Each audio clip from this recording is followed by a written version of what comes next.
Good evening, good evening, good evening. How are we, everybody? I am your host, Shaun Keenan. As always, I have my trusty co-host, Stephen. How are we tonight, mate? I'm good, and welcome back. And Thank you. Thank you. If people yeah, don't know, we missed last week because I had someone arrive much earlier than expected. But super happy that everything is well. But this is my little girl, Daisy Claire Keenan. She arrived on Friday at 5:12, weighing a very small and tiny 1.635 kilograms. But both her and my wife Lizzie are doing great. So thank you to everyone that watches the show that reached out to me and everything. It's been fantastic. But yes, it was a not what we were planning. We thought we still had plenty of time before she was gonna jump into the world, but super excited to have her here. She's not at home at the moment, so she's still, as you can see there, she's in what they call a humidity crib, just because she's so small. But hopefully in the next couple of weeks we will be able to pack her all up and bring her home with us. So, but yeah, super excited. you mentioned 1.6. What's the normal? Oh, I have no idea now. It's been so long. What's the normal weights usually? About 3 kilos, between about 3 and 3.5 kilos. So she's pretty much half the size of what an average size baby would be. So Peaches, my first daughter, she was about 2.9 kilos, and that was kind of they said was a small baby. So so this one's super tiny, but she's feisty. She didn't need any oxygen or any of the other stuff that we thought she might have needed. So she came out kicking and screaming, and was pretty happy to be out. So like, you know, the doctor was saying, as small as she was, they couldn't have kind of asked for her to be really kind of any better than she was. So now it's just about chunking her up. So you know, just getting her on the milk and chunking her up so we can so we can bring her home. So that's awesome. What's she up to now? Like over 2 kilos now? I think it's been about a week or. So not yet. She will get measured in about 2 hours. So they weigh them every 2 days. So usually the first weigh, they go down in weight. So that's because, you know, they're having to regulate their temperature, start the digestive system, like all that type of stuff. So they usually lose between 100 and 300 grams. But she only lost 34 grams, I think. So she didn't lose much weight at all, which is great considering how small she was. And then she put on that back on in 2 days, and now she's put on another 80 grams in 2 days after that. So now we're hoping when we go in tomorrow morning that she's put on another 80 or more grams. So she's at 1.76 at the moment. So yes, we need to get her over that 2 kilogram mark. That's the kind of magic number to kind of bring her home. So yeah. Oh, that's awesome. Yeah, and let's say hi to the chat. Let's. Yeah, so Moira, hey, how you going? Sazagal, hi, how you going? We've got Jackie, how are we going, mates? And then I've just got a couple of congratulations. Thank you very much, Moira. It's been great. Nerds Amalgamated, congratulations, mate. Where is the cigar? Yeah, I'll tell you what, if I was doing the show outside, I 100% would have a cigar. But it's if you don't know where I live in Gisborne, and it's absolutely freezing here. We had a minus 2 morning the other day, so not stepping outside at this time of the night. So and then says Gal, congratulations, thank you very much. She's adorable little fighter. Yes, she is. If anyone's met my wife is 100% a fighter. So she's in good stead. So yes. And then Rob. So yeah, I've been getting a lot of these from people that I didn't know of. He said, my twins were in a hospital for 3 months after being born prematurely. It's rough, but y'all will smash it. Stay strong, man. Congratulations. Yeah, it's kind of surprising. It's like something that a lot of people don't kind of talk about. So it's been really nice that a lot of people have reached out to me that have been in the same situation going, we know how hard it is, how tough it is, how unnatural it is to kind of, like leave without your daughter or your child. So, it's been really nice that people have reached out and, just to kind of check in on me and see how we're doing as well. So that's great. So, yeah, so we need to chunk her up, but yeah. I better take that photo down because I tell you what, mate, I will stare at that photo all day. So that's fine. I'm happy to leave it up. I love seeing kids. I like, I think I told you, just send me photos anytime. I'm happy to receive them. I cute babies, cute cats, cute dogs. I accept photos anytime. Just even no context required. Just send it to me. I'm more than happy to receive them. It was so weird. I was like that annoying, proud new dad where, every single person I came in contact with, like when I went down and got a cup of coffee at the hospital, and I was like, oh, I just had a daughter. Do you want to see a photo? So, to be fair, most people do love them. They love it. Yeah. I love it. You can send me photos all the time. You have. Keep sending it.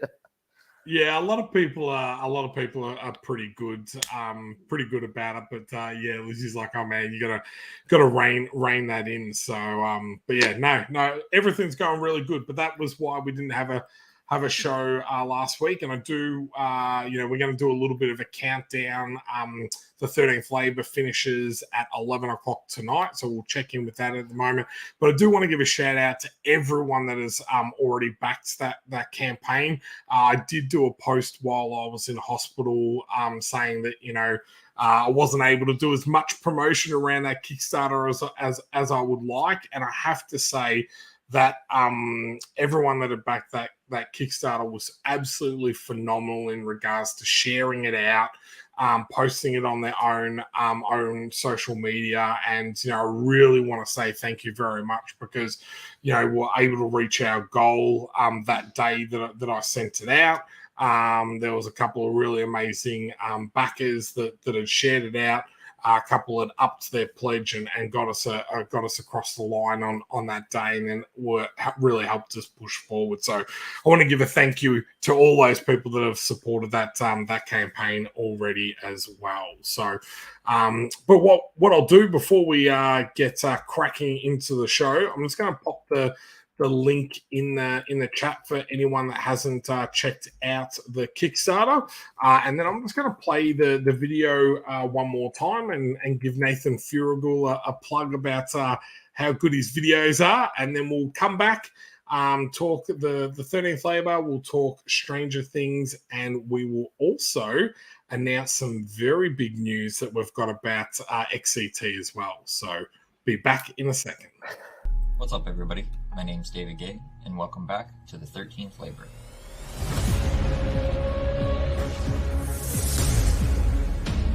If you're new to the series, the 13th Labor is a fantasy sci-fi comic written by myself, illustrated by Arturo Mesa, and lettered by Tom Napolitano. It follows the journey of Greek demigod Hercules, who has been tasked with training his modern-day descendant Pippa for an upcoming intergalactic tournament of champions. Issue 3 drops our dysfunctional family of gods and mortals onto the homeworld of the Orbi Alliance, dueling species of aliens that are responsible for the intergalactic tournament that Pippa will be competing in. Along with the action of the looming tournament, and dangerous history of its creation, Pippa and Hercules must delve into the ghosts of their fractured pasts in order to continue searching for ways to activate the power that Pippa will so desperately need to survive the first round of this deadly competition. With exclusive art rewards by Arturo, such as personalized sketches, variant covers, and full illustrations, now is the perfect time to join us on this mythic journey.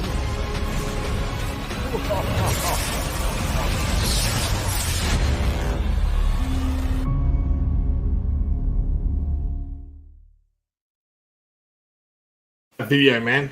It does such a good job on those videos. So super happy with that. But as you can see, I've dropped the link in or in the chat for all those people that are watching. We'll just touch base with this before we get into Stranger Things, but we are at $5,460. My aim for hopefully by the end of the show, so 48 minutes to go, is to get that over to 5,500. That's my kind of goal. $40. So if you're watching, you haven't backed it, jump on, and it's an amazing series. Really does, have a great storyline. Pippa is the main character, and this issue really kind of delves into what is going to set up a really good tournament that Pippa has to be a part of. So check that out. We will come back to that a little bit later, but now, after a couple of weeks of talking about Stranger Things, I've finally caught up, and damn, man, how good is Stranger Things? Like, I know. And look, in terms of the seasons, season 1 I would say is, for me, the perfect season, because it is a self-contained story. Everybody has an arc really nicely. So season 1 I think was absolutely perfect. It went off the rails a little bit in season 2 and 3. I mean, it wasn't bad, but it never captured the same feeling as season 1 did. And the one thing I really hated in season 3, if you remember, was that they tried to do a spin-off episode. When Elle decided to go try to find other people who had powers and it was just no relation to the rest of the show. It was done as a backdoor pilot, and it was horrible. And so 2 and 3 went off the rails a bit, but then I'm really glad. I think it's the Duffer Brothers. They actually took a lot of criticism on board. They went, you know what? We've heard this. We listened. We're gonna make it right. And God damn it, season 4 they really made things right. Max is probably one of the characters I really didn't like that was introduced in the middle seasons. I thought it was just really a really boring character, really snarky, and it just rubbed me the wrong way. I loved her in this, actually make me change my mind about a character. And the thing is, in season 2 and 3, she was a character you were meant to love. She was meant to be part of to join the boys, basically, that 5 of them, the 4 boys and Elle. But I always thought she didn't really fit in. And now in season 4, oh gosh, I love her. If Max has to make it, that's all I'm saying. If she needs to be in season 5. Look, that's all I'm saying. You can't get rid of Max. Max is too cool. Yeah, I think that's what made me kind of not jump off the series, but I didn't rush out to watch it, because I did enjoy all the seasons 1, 2, and 3, and I probably enjoyed 3 more than I did season 2, for the exact same reasons you were just mentioning. But this season 4 just hits like every single beat. The first thing I want to touch on is every episode is between about an hour and 20 minutes or an hour and 15 minutes to about an hour and 40 minutes, depending on what episode it is, with the last one being, I think, about 2 hours and 10 minutes. Yeah, 2 and a bit hours. But I have to say, not once during any of those episodes did I feel like it was being dragged out, or did I look at my clock and go, oh, how long has this been running? And we talked about Obi-Wan Kenobi and the pacing of Obi-Wan Kenobi and everything like that. And this I can just really rams home that kind of feeling, because that pacing was not too fast, not too slow. It was a lot, they were giving you a lot of information, a lot of backstory, a lot of all these characters are now in different places of their lives. They're not in the one town, so you had to really kind of jump from one character to another. But they did that so well. And then the other thing I like is the way they use the music in this series. We've spoken about the Guardians of the Galaxy and a few other of these movies that really use music as part of the storyline, and the way that they've done that in this, to have Kate Bush hit number one again, almost 4 decades after. Almost 4 decades after the song was released. And for Metallica, they couldn't even Master of Puppets couldn't even get in the top 100 when they released that song. And it's hilarious that again, another 4 decades later, that song is now on the billboards in the top 100. And I'm a big Metallica fan, so as soon as I heard people talking about, there's this Metallica scene and everything, I was like, I had to run out and catch up and watch it. But for me, it also ended so well in regards to, it left me wanting more. That's where that's a season where you kind of like, well, even though I got so much and it went for so long, I'm still like, okay, give me more. I could watch another 10 episodes of that tomorrow and type of thing. So, yeah, I absolutely loved it and can't wait for season 5 now. Oh, definitely. Look, Elle is definitely one of my favorite characters. And one of the things I actually really liked, and more so than even 1, 2, and 3, is you actually see real growth in Elle. Because in previous seasons, she was just like, every problem she could solve by putting her hand up and yelling at it, and then her powers take over. To see her not able to do that, I loved it. Like, when, again, we won't spoil the ending, so we won't spoil the final 2 episodes, but I think the first 7 episodes are fair game. So yep. If you don't, if I think that's fair, it's still relatively new. So if you don't want the first 7 episodes spoiled, watch this at a later date. We're warning you now. Yeah, I won't spoil the last 2, but the first 7 are fair game. But just to see her to be able to, and the thing was, to see her, basically depowered and having to power back up, I thought that was fantastic, because that's the first time I really think in any of the seasons you saw her really struggle. You actually saw her thinking, I can't do this. Previously, it was like the Deus Ex Machina. Okay, how do we solve this?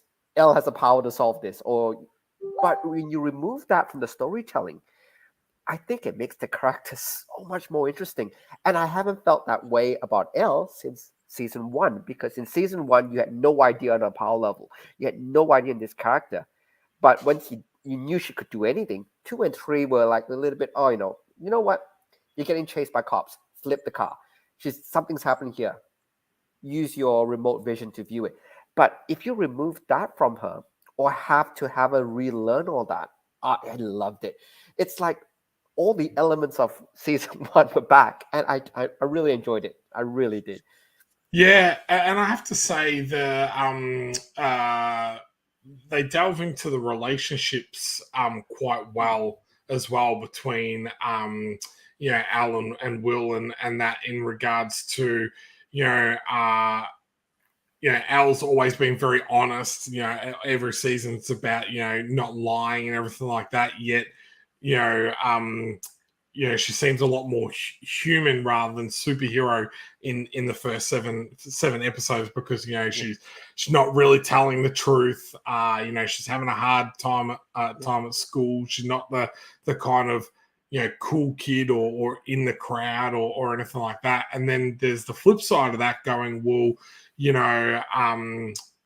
we'll still love her if she doesn't have the powers, and how they touch on that it's just really well done. The dialogue is absolutely fantastic, and anyone that can kind of really brought me back. I felt like to kind of my childhood and everything, especially with Eddie's character, being that person that kind of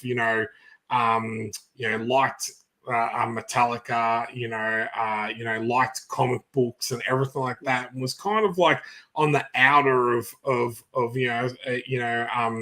I feel like I was a cross between Eddie and Lucas. I played football and kind of had guys that I kind of hung around the sports thing, but I was really into like this kind of geeky stuff, but I never really talked to them about. So I really loved seeing all of that in this series. And again, I was born in 81, so the 80s is kind of, and 90s is where I kind of grew up. So to have that all tied in, I just cannot wait for the next season. But you talked about like a pilot episode of that one that they did in season 2 and everything.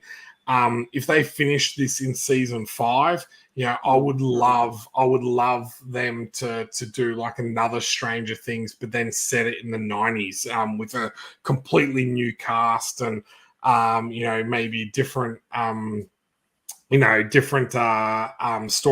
It doesn't have to be the Upside Down or something like that. But if they could do one in each decade, oh mate, I would watch every single season. So nerds have just given us an interesting fact here, saying that the first victim, Chrissy, is Casper Van Der Deen's daughter. I did not know that. Okay, neither did I. Fantastic. Look, Yeah. the one thing they also introduced in season 4, and look, I know this happened in episode 7, but I won't spoil the reveal. I won't spoil the review on it.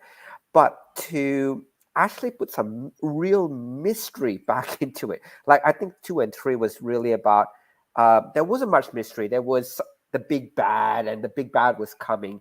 But to actually have a mystery again, I thought was fantastic. That and I have the reveal of who Vecna is at the end of episode 7, and the way they brought that reveal through.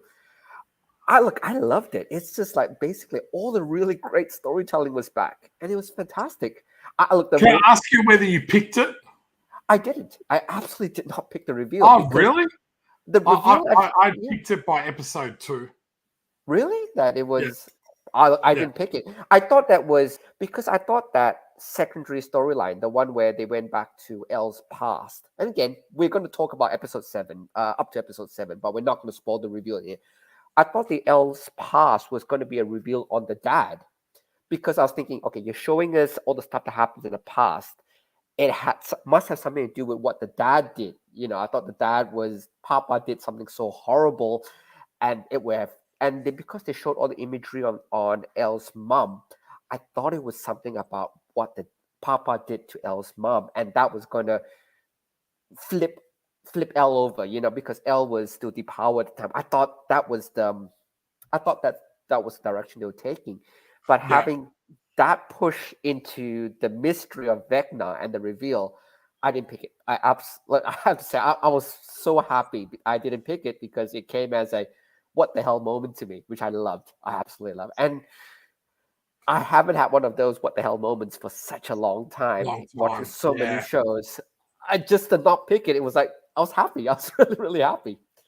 Yeah, it was interesting because I don't know if people know the actor that plays Vecna, but I really loved, he played Arthur in like a Camelot King Arthur spin-off series. It only went for, I think, maybe two seasons, maybe 3. Never ended, which was very disappointing. It got cancelled, but this was I think before XCT came out, but I really loved it because they kind of showed like Merlin wasn't really a wizard.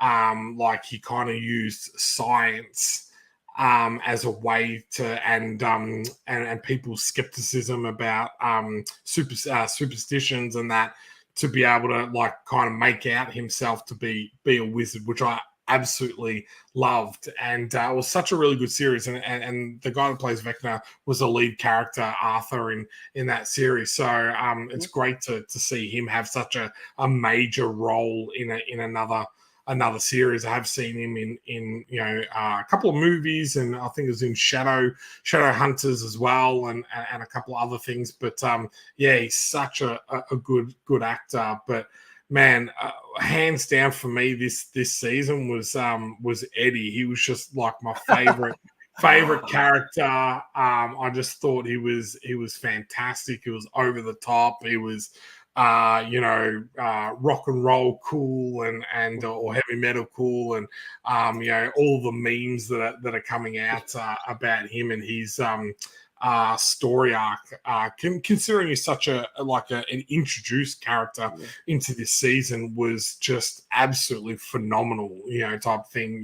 You've got enough characters already there to then add another one. And it be such a almost vocal point of the season is absolutely phenomenal. So, and I did see before, Maura got to meet him, which is, I'm very jealous, and then she got to meet Hopper as well, which is very, very cool. I have met Bobby Brown before, which is very cool, and I have met Hopper before, which is great. So I can't wait to get back to a few more conventions as well. So to kind of see these people, and San Diego Comic-Con's on this weekend. So I'm kind of glad that I didn't go, because I had tickets and I was like, I think it's a bit too close to the birth of my daughter's when she's probably due, which is still would have been another 3 or 4 weeks away, but lucky I didn't, or else I wouldn't have been here and would have missed it. No, that would have not have gone down well. So, back to the editing though. I have to say I loved him mainly because he was human, and more than anything else, like everything you mentioned about him being that ultra cool and counterculture, anti-establishment. He didn't want to play the sports and all the rest of it. I love, but more than anything else, they actually made him human. He was afraid at times. He didn't have all the answers. And I love that about him, because very often when they introduce a new character, they become very much a caricature. And it's so easy for him to become just that pure caricature. And he wasn't, because he was afraid. They messed, poor guy, they actually messed up that character a lot. Like, he had to see Chrissy die and all the rest of it. They made him human. And I think the nicest interaction was, for what made him really human, was when Chrissy went to him for help in the beginning. And to see him, actually, when you see him drop, in the school, he had that facade of, hey, you know what, screw you guys, screw you jocks, whatever. But when he was talking to Chrissy, who was a different social class to him, she was the cheerleader and all the rest of it. And for him to drop that facade and go, you know what? We used to talk. What happened? And just to be normal, to be human, I loved it. That he had that other dimension where, sure, he had to be the dungeon master, the Hellfire Club leader, all the rest of it, but he was just a normal guy, and he was afraid. He wasn't the hero all the time. And compared to the other characters that were introduced, like I thought Argyle was a pure caricature and plot driven. So Argyle's, like, he had no arc. He had nothing. He was just, I need someone to drive, and I need someone to be part of the plot. That's what Argyle felt like. And as much as he was a fun character, there was, I would say, not much substance to him. Not like what Eddie was. Eddie was like, we're going to flesh this character out. We're going to make him human. And I loved it. Look, like I said, this season is probably like a return to form for me. I really, really enjoyed it. And I have to say, you've touched on this a little bit with what you're saying, is that this season felt very much about what it's like to be human. Yes, they had all the supernatural and a little bit of action in Russia and all that, but realistically, even the like Hopper's storyline and everything, even his storyline was like, well, as a human, as a father, as a person that is in love with this woman, it's like, how much can he take before he breaks? And how much of his humanity can be taken away before he caves and everything like that, and then you've got Al, who's got no powers, and it's like, she's going through all those things of going, well, I'm no longer special. What does that kind of mean for me? You've got Max, who's like, lost her brother and I is love going Max through so much. going through that grief, and it was just about being human. Like, it had all these other supernatural elements, but the whole crux of this season was just what it was like to being human. And I love the fact that, again, we're not going to spoil the last 2 episodes, but the majority of it is all of the people that have no powers are going to fight, like, and find out what's going on. It's actually not Al who's doing all the fighting and everything like that. It's actually these people that have no powers, that know what's going on, and it's like, well, we need to do something about it because we like, there's no one else that is able to do it. So I loved that aspect as well, that it was more focused around the human side, and yes, it had all that supernatural stuff, but that was not the main focus of the series type of thing. And the other thing I absolutely loved was even the relationship side. So at the end, when Nancy got with Jonathan, and I think in season 3, Lucas got with Max, and I think it always felt like it was a bit, how do you say, a bit Disney, bit Hollywood. People who were meant to be together got together. This season, I loved it that they not every relationship that you wanted to work out worked out the way you wanted it to work out, and I thought that was brilliant. It was fantastic that in the end it didn't always link up. Like, again, because you'll find out in season 8 and 9, I won't name the characters, but all the relationships that you wanted to happen, none of them will end up the way you want them to happen, and I loved it. It just, in terms of writing, like, your heart breaks at certain points. I have to really say that at some points you're just going, oh, come, I'll give you a hug. It's that sad, but it was real. Like, look, and this is not spoiling it too much because it actually did appear in the first couple of days. I love the Lucas and Max relationship. That it was brilliant because you were thinking in the end, oh, you know what, they're going to end up together and all the rest of it. But she's so messed up with Billy's death. Lucas is so different to where he wants to be. And even though you want them to work out, they and again, you find out in the final 2 episodes, but up to episode 7, they still haven't worked it out yet, which I thought was brilliant because things aren't that easy. And it's nice for once to have a show that things are not that easy. It's not that and clean. Especially the older you get, which they played into a lot as well, is that especially in America, the school system's very different to how it is here in Australia with middle school and high school and all that type of stuff. So when you go into the next school level type of thing, it's like, starting all those friendships again, finding, your group or your clan or your people type of thing. And, to have Lucas not,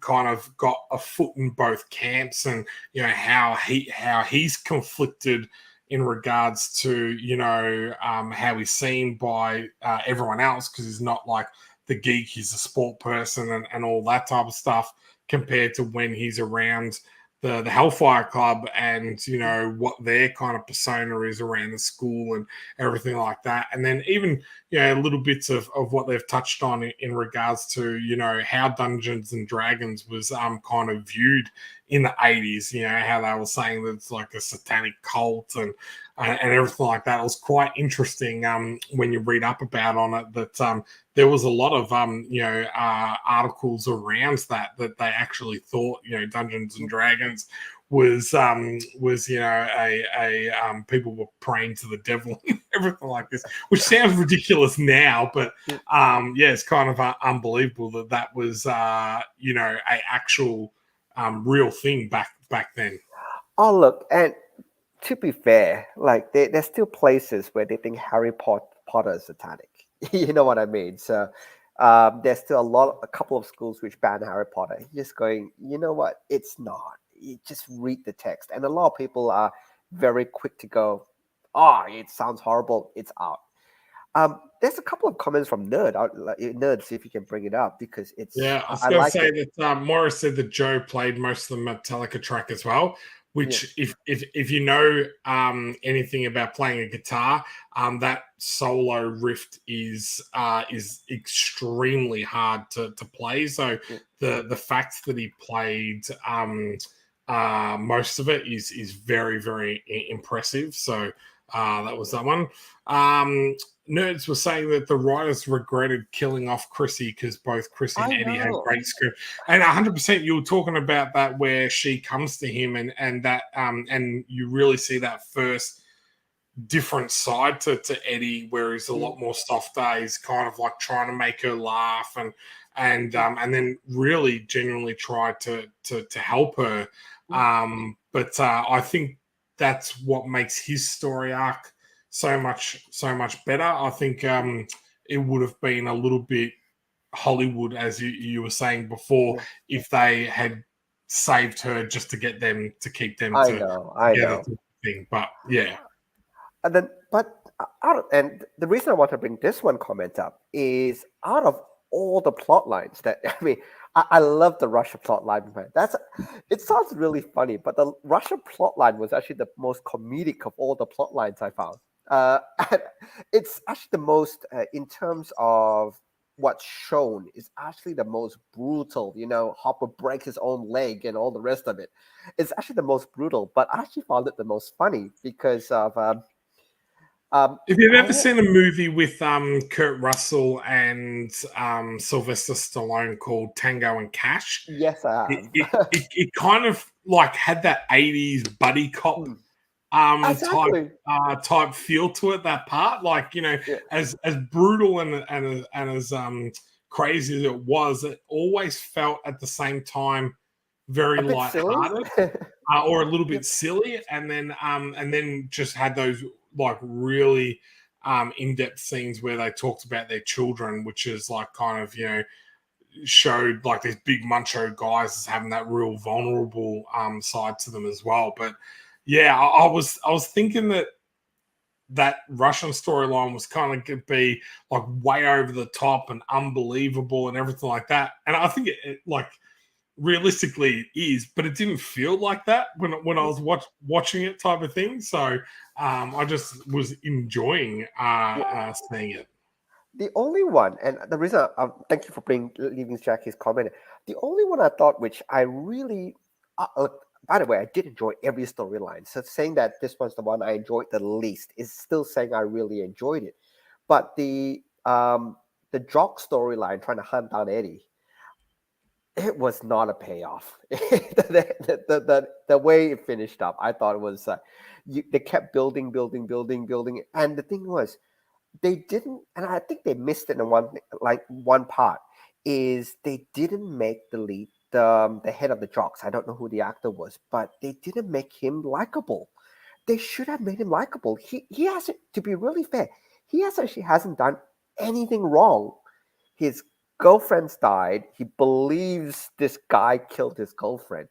You should be sympathetic towards him, but they never. I know, but I think it's that whole jocks versus I know type thing. So I don't think, you know, making him a likable character would do anything. Made him sympathetic.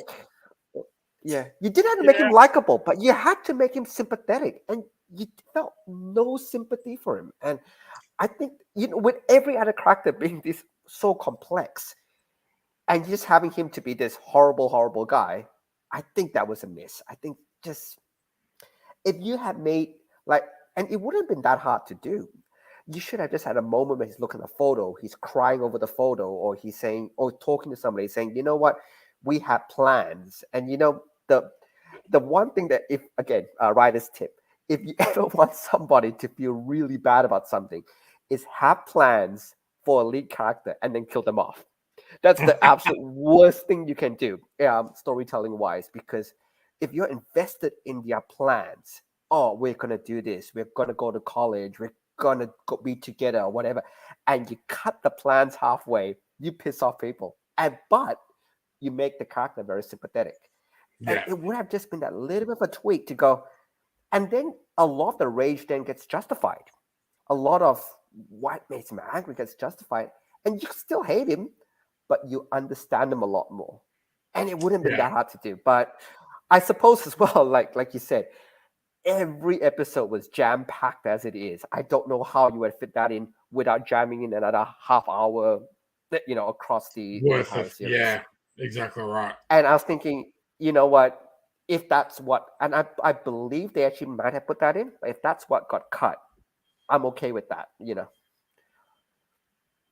If they cut his sympathy just to, the run times are crazy, but they cut the sympathy to even bring the run times down.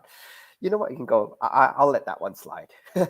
Yeah, and I look. I don't think you're ever going to get something that's 100% like perfect, but this was pretty damn close.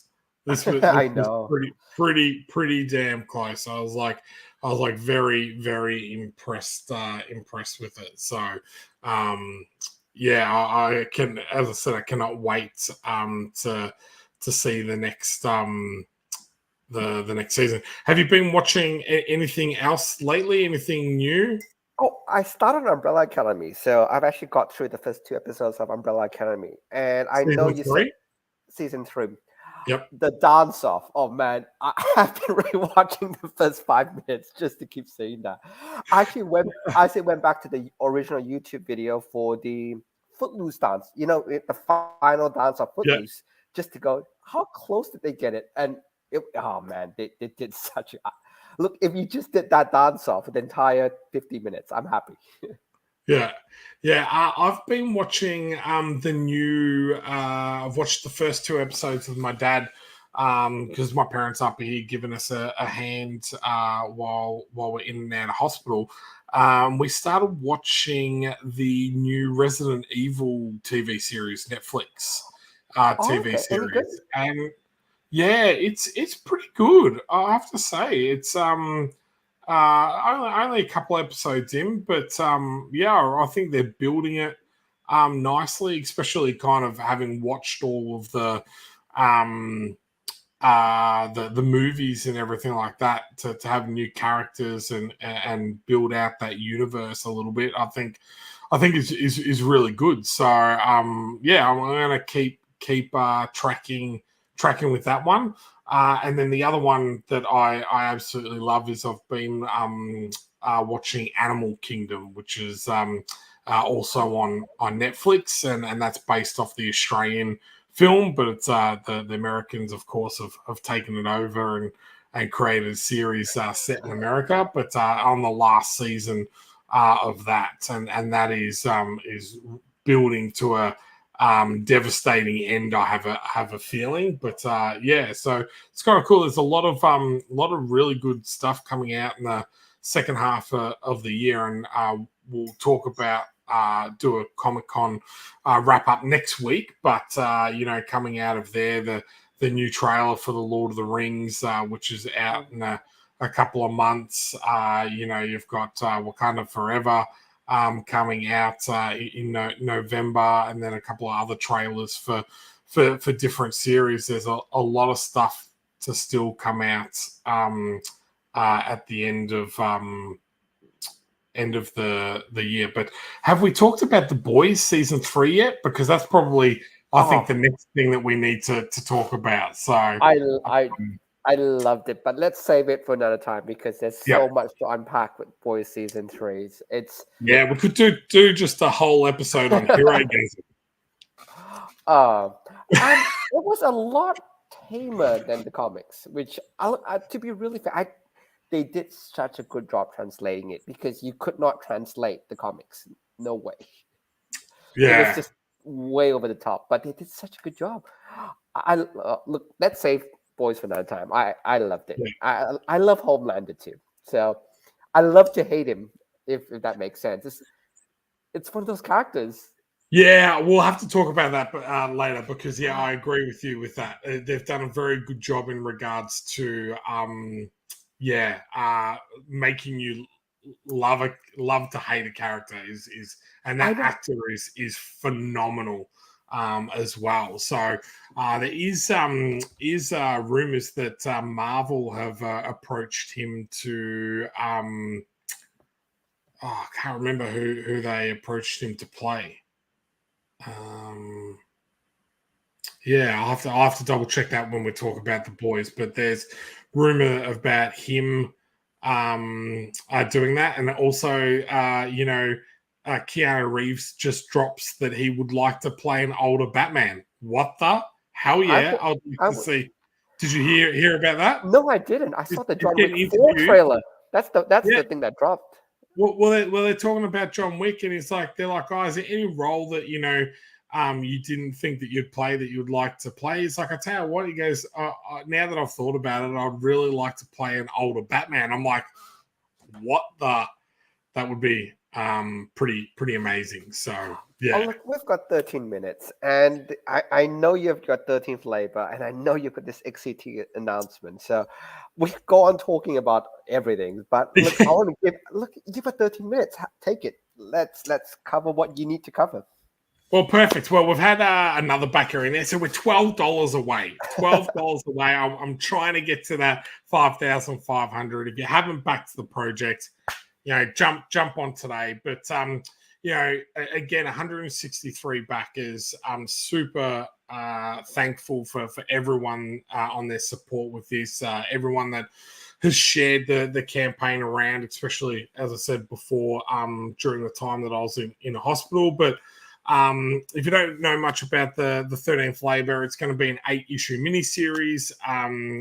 This is the first project that I've published as a publisher through COMICS2MOVIES. So it's an actual project that I haven't had any creative input myself, but I absolutely love this storyline. So it's based around Hercules going into the future where he has to train his descendant to fight in a tournament to save Earth from being overrun by these two alien races. So it's a really good story around grief and loss and how you deal with that, and also about finding a strength inside that you might not necessarily know that you have, that it is there, but how you're able to tap into that. And I still remember reading the first issue of this book and kind of having the cliffhanger at the end, and we talk a lot of the times about page turns and leaving things going, okay, well, where's the next issue? I want the next issue, and this series does that really well. And each of these issues kind of leave you on a cliffhanger, wanting to know what happens to Pippa, Hercules, and Hermes. So if you want to give it a go, for $11, we've got the digital PDF pack that contains all 3 issues plus a bunch of other comics as well, so that you can catch up straight away, or else we do have a physical collection there as well. So we've got the first 3 issues are 100% completed. The 4th one is getting completed at the moment, so this Kickstarter will be a fairly quick turnaround. I do say that not having a child at home at the moment, so that may change in a week or two. But yeah, will be a fairly quick changeover in regards to getting this one out there, because it's literally just a couple of images and getting that out there. So but yeah, we've got 9 minutes left, $12 to go, and I will chuck the link in there one more time. But while we are waiting for that to count down, I will got some amazing news in regards to XCT. So we have talked about doing the remastered version of XCT Most Wanted, which is the first anthology that we had done, and the main reason why we had done the anthology was because initially I tried to pitch XCT to Netflix, and they said that they would go through our content far too quickly, and we needed to kind of expand out the universe. So what I'm super excited to share with everyone tonight is that on the 5th of August here in Australia, we have one of the most prestigious film festivals called the Melbourne International Film Festival. And as part of the Melbourne International Film Festival, they have a small selection of projects that are allowed to pitch to 20. There's going to be 24 different producers there that come from everywhere, from Sony, Village Roadhouse, Stan, Netflix, Amazon, smaller film industries, documentaries, all that type of stuff. And we're super excited to say that XCT is going to be being pitched there to hopefully get picked up as the IP as either a TV or a movie or something like that. But even if it doesn't, I'm super excited to have gotten this far and actually get the opportunity to sit down in front of a bunch of producers and kind of see what that whole process is. I'm feeling a little bit overwhelmed and a little bit shell shocked, but I'm super excited to kind of get that out there. So hopefully, after that, I'll come back on and have some amazing news. But yeah, wanted to share that with all you guys first before I do a post or anything like that. But yeah, I found that out the other day. So it's really exciting to kind of get that opportunity to be able to see this little comic book maybe in the silver or big screen. So yeah. And look, one of the things that happens in a lot is pitching. And again, generic advice. I'm not going to this one, but the idea behind it is if you talk to a producer, whoever, it's a lot of luck, as you know, right time, right situation, right budgets, and all the rest of it. But they always say, get those, what everybody wants to get more than, if you can't get the contract, the next best thing to get is that letter of recommendation to say, hey, look, there is value with the project. Or even the comment to go, you know what, I would change this, and this for the project to work. Not trying to be a pessimist. I'm an optimist by nature, as you know. But not trying to be a pessimist, but getting a shot is actually, as we all know, it's difficult. But if you get the right advice to let you take the next step, even if you don't get that contract which has the dollars in it, but even here's the letter that we think it's valuable, and here's what we would change about it. Those things are invaluable. The experience to get those things it's huge. You know what I mean? Yeah. As I mentioned, I think just going through the actual process, I think is going to be a great reward in itself as well. Because I think only having done it twice, and they're very quick. Like 15, 20 minutes sounds like a lot of time, but once you do a spiel, and you get a couple of questions, that time goes very, very quickly. So it's going to kind of be good to do a few of them in a single day to kind of really nail down how I talk about my projects and everything. And then, getting that feedback in regards to, what people are looking for, what storylines, may work, may not work. And then, maybe, networking on top of that, being able to kind of, pitch other ideas down the track. I think the one thing that a lot of creators sometimes get hung up on is that they think they've only got one good idea. That 100% is not the truth. So being able to, this might not work, but we've done many series together, Stephen. Fractured Shards may be an option. Terra Olympus, there's all these other projects that we've also been working on. The 13th Labor, even though that's not my project, that might be something that they're interested in.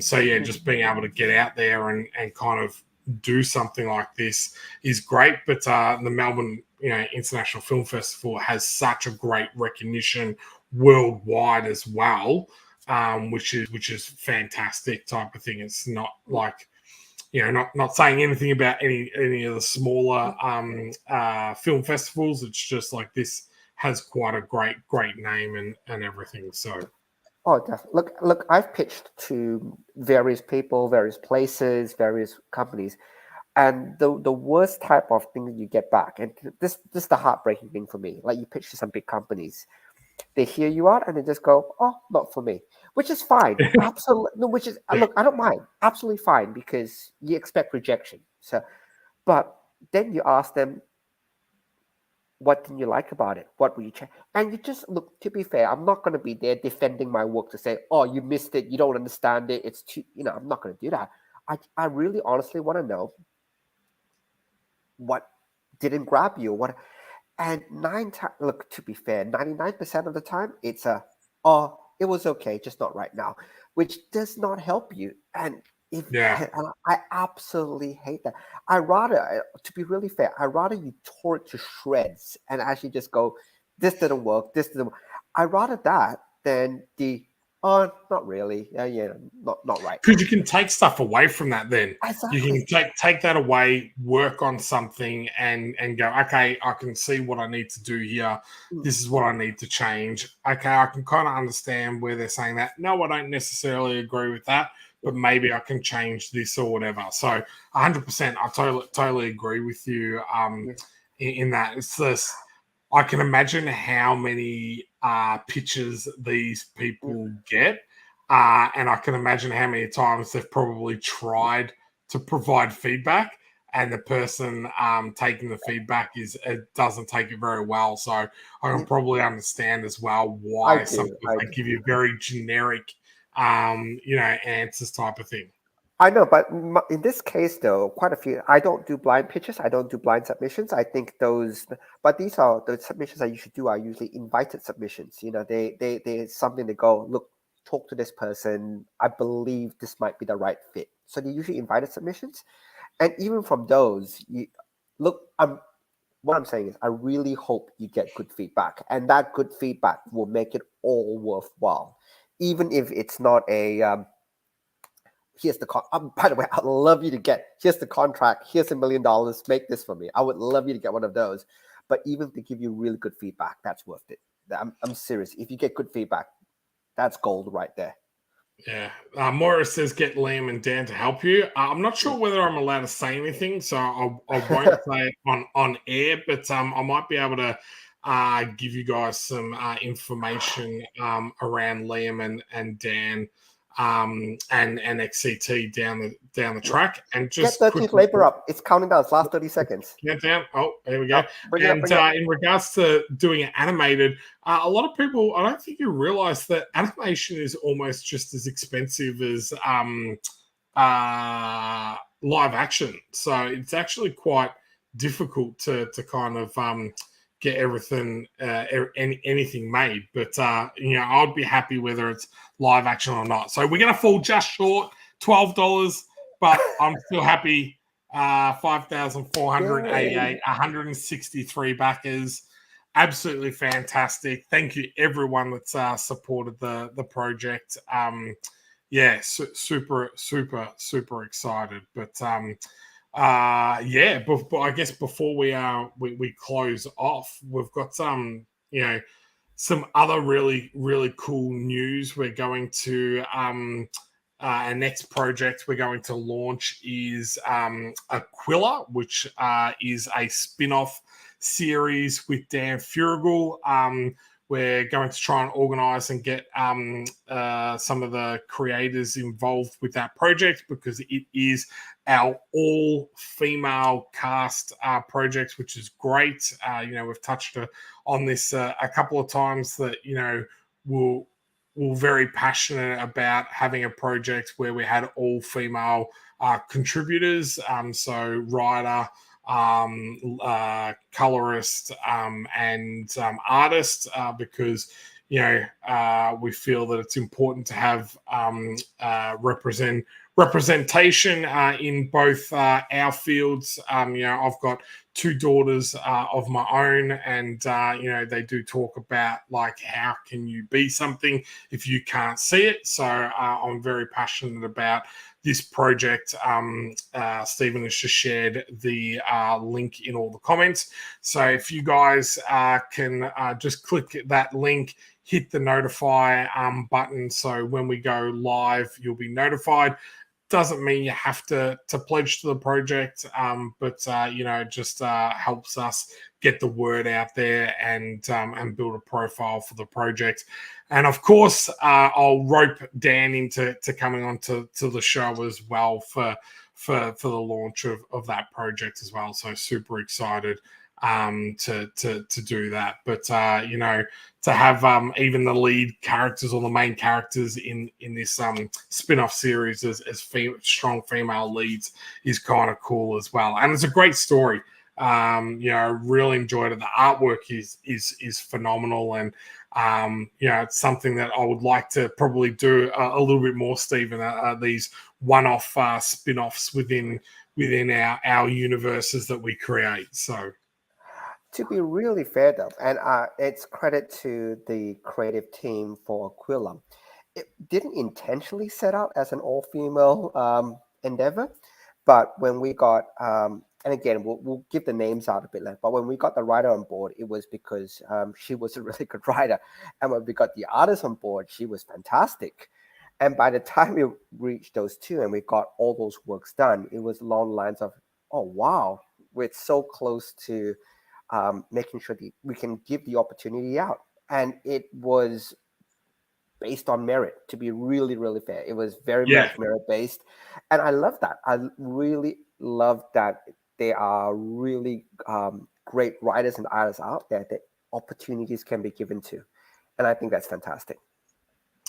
Yeah, and I think like a lot of the time, it doesn't necessarily, it's not necessarily, we specifically went out and just looked for women. It kind of built on the, this was an amazing artist. We're kind of a little bit strapped for time in regards to writing. You were doing so many projects that we've mentioned before that Grace wrote this story, and it was fantastic to kind of give her an opportunity to write something. And it's kind of cool that now we've got such an amazing group of talent that has yes, they are all female, but has come together to create a really good looking book. It is such a great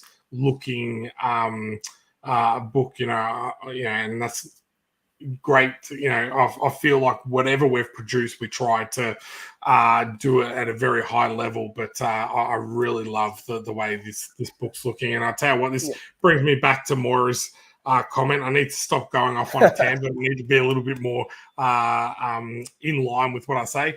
It's because it's late at night here, Moira. I know what I'm trying to say, but I just can't get it out sometimes. So that's my excuse anyway. Yep. And if you received your copy of Fracture Charts too, there is a sneak peek of Aquila at the end as well. So if you wanted to see it, if you want, and we're not going to show any images because we want to try to give people who get Fracture Charts too to have that, hey, you get the first sneak peek. So we haven't shared much of it yet because we want to make sure that people who back Fracture Charts get that little bit special and they get it before anybody else does. So we have shared some panels, but the full, I think there was like, correct me wrong, I think there's 4 full pages that we shared as part of Fracture Charts. If you receive your rewards, you would have seen it. So, yeah. So, but that brings us to the end of another show and another successful Kickstarter campaign, which is amazing. So, guys, we go live every Sunday night at 10 p.m. So if you don't follow, please make sure you hit that subscribe button and click that notify bell. As always, Stephen, thank you very much for sharing your time with us. And next week's going to be a jam-packed show. We're going to talk about everything that's gone on at San Diego Comic-Con this weekend. Get a little bit of information on each of the projects, digest it, and come back to you guys to talk all about that. So please come along, interact with us, ask questions, tell us what you're excited about. It will be an amazing show. And then we'll also touch on Wordsmith Volume 4 that will be almost finishing or getting towards the end of that your campaign as well. thanks.